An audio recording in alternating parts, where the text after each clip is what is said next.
Hello, good day. So if we want to really be free, that means all the decisions we take, if they're not coming from outside, guess what? They're coming from inside. They're coming from our guts, from the tension we feel and we try to relieve.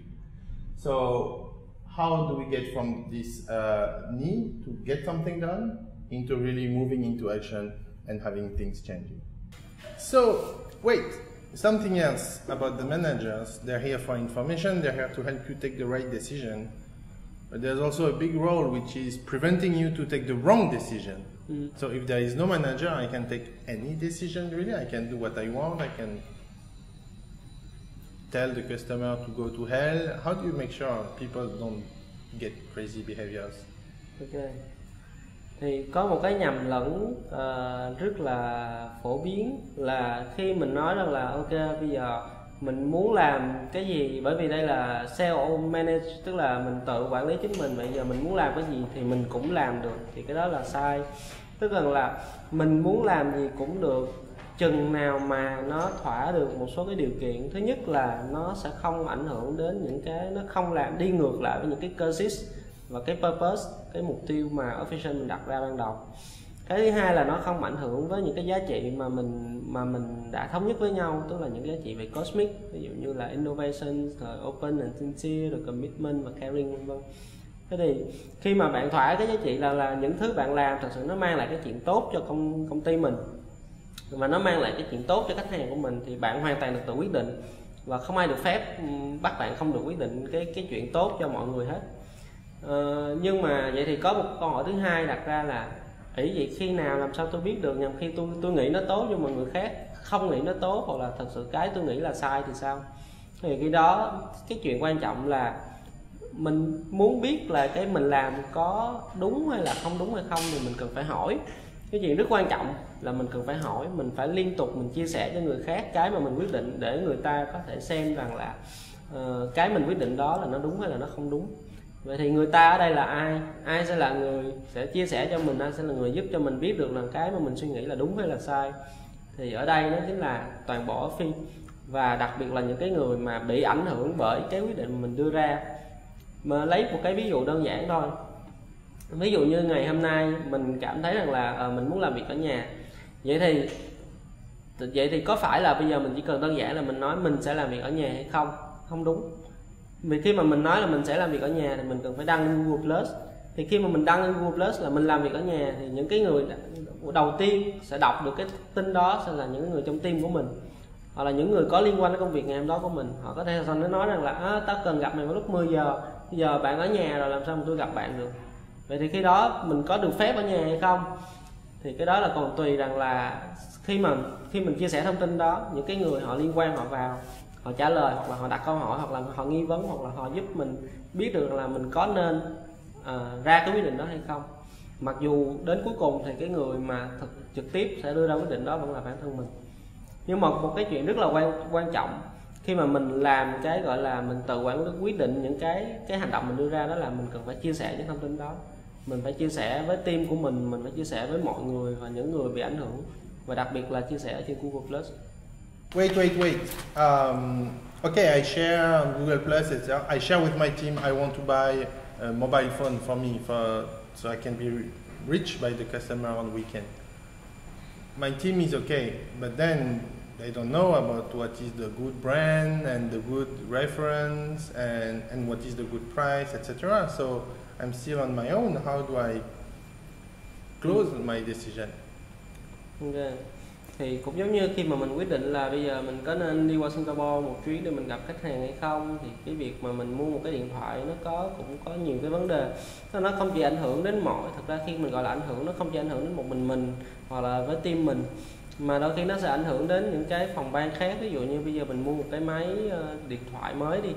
Thế thì vậy thì bây giờ hiện tại công ty mình có cái ngân quỹ, mà cái ngân quỹ đó vẫn còn được để mà mình có thể đi mua hay không? Vậy thì khi mình mua thì mình mua ở mức giá nào, và cái nhãn hiệu nào nó là tốt? Thì đó là những cái câu hỏi mà có thể là đôi khi những cái người ảnh hưởng trực tiếp hoặc là những người làm việc trong team mình họ không trả lời được.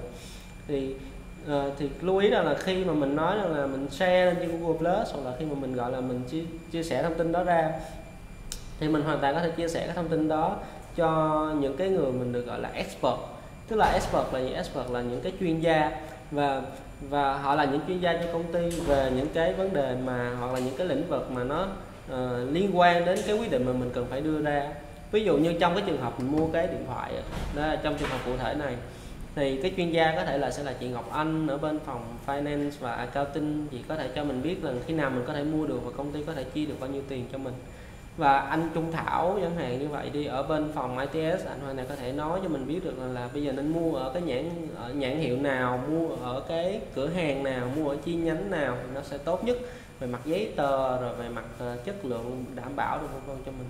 So inside the company there is a big book where I can find for one decision who are impact people and who are experts. How do I know for each decision?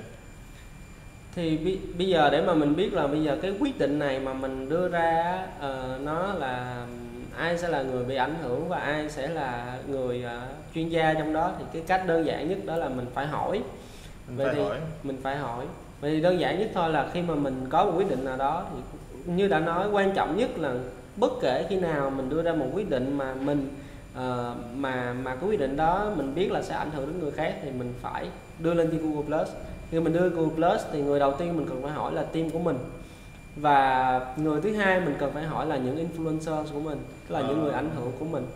Thì như đã nói thì mình sẽ có hai loại người ảnh hưởng, đó gọi là proximity influencer và spiritual influencer. Thì proximity là những người làm rất là gần gũi với mình, thì đôi khi có thể họ chưa phải là các chuyên gia trong lĩnh vực đó, nhưng mà khi mình chọn một hoặc là hai spiritual influencer là những cái người influencer tinh thần đó, thì thông thường là họ là những cái người mà họ ở trong tổ chức của mình thì họ biết được rất là nhiều những cái bộ phận, rồi họ biết được rất là nhiều những cái người khác, thì hoàn toàn họ có thể cho mình biết, hoặc là họ có thể cho mình biết câu trả lời, hoặc họ có thể cho mình biết ai là người có thể giúp cho mình đưa ra được câu trả lời.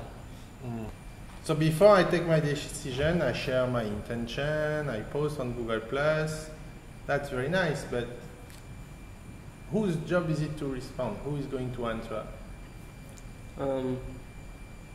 Thế thì khi mà giả sử như bây giờ khi mà có một người họ muốn đưa ra một quyết định nào đó, xong rồi họ share lên trên Google Plus, rồi cuối cùng không ai answer hết thì chuyện gì xảy ra? Thế thì khi mà giờ không ai trả lời hết thì coi như là quyết định đó được thông qua. Vậy thì khi mà quyết định đã được thông qua rồi thì về sau này những cái người họ bị ảnh hưởng bởi quyết định đó, rồi mà lúc mà cái quyết định được đưa ra họ không chịu trả lời, họ cũng không có nói rằng là họ vui hay là họ buồn hay là họ thích hay họ không thích. Đến khi quyết định đưa ra thì họ phải chấp nhận quyết định đó thôi. Cái chuyện đó rất là đương nhiên. Mà có một cái là official thì mọi người, các bạn có vẻ cũng còn ngại ngần chia sẻ những cái suy nghĩ của mình về những cái mà người khác họ chia sẻ ở trên Google Plus. Thì đó là một cái điều mà nếu mà mình có thể cải thiện, tức là mình chia sẻ nhiều hơn những cái cảm xúc, những cái suy nghĩ của mình. Khi mình thấy một cái bạn nào đó họ chuẩn bị làm một cái việc gì đó thì nó sẽ tốt hơn cho cả hai bên. Tại vì nên nhớ rằng là khi mình nói mình no manager, tức là bây giờ không còn ai đâu, không còn có một cái người nào để mà họ sẽ đứng ra họ chịu trách nhiệm, rồi họ sẽ nói là không, cái này không được, hoặc họ sẽ nói không, cái kia không được, mà bản thân bạn, chính bản thân các bạn phải là người quyết định cái chuyện đó được hay là chuyện đó không được. Bây giờ rõ ràng mình thấy là hay có hai cái mà mọi người hay, lý do mọi người hay đưa ra để mọi người nói rằng là mọi người không có muốn trả lời trên những cái quyết định đó. Thứ nhất, mọi người nói mọi người không có đủ khả năng để biết rằng là chuyện đó tốt hay không tốt. Thì bây giờ cái chuyện tốt hay không tốt, bản thân từng người trong chúng ta đều sẽ có những cái suy nghĩ riêng hết. Có thể bạn thấy tốt, có thể bạn thấy không tốt, nhưng mà những người còn lại thì chưa chắc, chẳng hạn như vậy. Thì không sao hết, bây giờ mình cứ chia sẻ là về phía của bản thân mình cảm thấy chuyện đó tốt hay không tốt và tại sao. Vậy thì khi mà có một người chia sẻ thì nhiều khi nó cũng chưa có giải quyết được gì, nhưng mà ví dụ bạn tưởng tượng một cái quyết định đưa ra và có 10 người chia sẻ cái cảm nghĩ cá nhân của họ, thì khi đó mình sẽ có một cái góc nhìn nó rất là thấu đáo về cái vấn đề đó. Mình có thể quyết định rằng là cái chuyện đó là nó tốt hay là nó không tốt. Đó là cái lý do thứ nhất mọi người hay đưa ra. Thì cái lý do thứ hai mọi người hay đưa ra nữa là mọi người nói là tôi không có thời gian, bây giờ tôi làm việc một ngày 8 tiếng rồi, bây giờ làm quần quật hết rồi, bây giờ không có thời gian nào để kiểm tra Google Plus rồi trả lời cho những người khác, vân vân hết. Thế thì thật ra là cái việc mà bạn đọc một cái post ở trên Google Plus rồi bạn trả lời cái post đó, rồi hoặc là bạn nói là bạn không có biết trả lời nhưng mà bạn biết cái người này có thể trả lời được, thì những cái hành động đó một ngày, tin mình đi, thì mình xài Google Plus cũng nhiều, nhưng mà thật sự cái thời gian mà mình mất trên Google Plus chắc chừng 1 tiếng đồng hồ một ngày thôi là đủ để có tất cả các cái nội dung ở trên Google Plus, và đủ để mình giúp cho những người khác họ đưa ra được quyết định tốt rồi. Thì khi mà bạn nói là bạn thật sự không có thời gian thì bạn có thể đến gặp mình, hoặc là bạn có thể đến gặp những cái influencer của bạn, những cái người ảnh hưởng của bạn, để họ chỉ cho bạn cách làm sao bạn sử dụng Google Plus tốt nhất. Nên mình hy vọng rằng là khi mà bạn muốn có cái quyền tự chủ, khi mà bạn muốn có cái freedom, tức là có cái tự do để quyết định những việc bạn muốn làm, thì ngược lại bạn phải có một cái trách nhiệm với cái tự do đó. Bạn phải là người giúp cho những người khác họ cũng ra được quyết định tốt, chứ còn nếu không thì mãi mãi mình cứ bị kẹt ở giữa, mình không bao giờ ra được một quyết định nào được, chứ đừng nói rằng là cái quyết định đó có tốt hay không tốt. Ok.